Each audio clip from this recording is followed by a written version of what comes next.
I ok, pa su ljudi, danas ponovo radimo specijalnu epizodu koja podsjeća mojim početcima sa YouTube kanala. Pre početka bacite like, subscribe i zapratite na Instagramu mara630, a mi se bacimo odmah na video.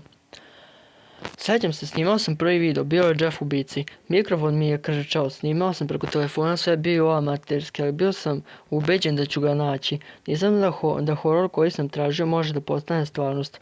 Prvi put sam napisao Jeffu poruku u jednoj aplikaciji za dopisivanje, napisao Jeff, jesi li stvaran? Ništa, a onda kamera je počela da baguje. Čuo sam neki šum i telefon se sam isključio. Pomislio sam da je samo slučajnost, nisam znao da je to bio početak. Te noći nisam mogao da spavam, osjetio sam kao da neko stoji ispred mog kreveta, nisam smeo da otvorim oči, ali kada sam ih ipak otvorio, bio sam sam. Ipak na zidu sam vidio crtež lica koje se smeje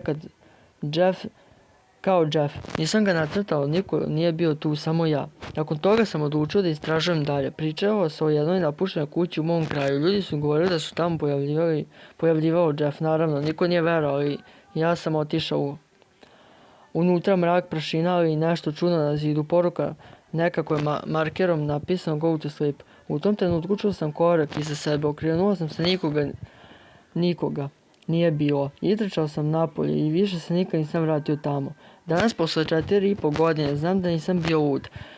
Znam da sam zaista pronašao Jeffa ili on pronašao mene. Taj prvi video, ta prva potraga bio je početak svega, moje prve horor priče, moj prvi strah i možda moj prvi susret sa stvarnim zlom.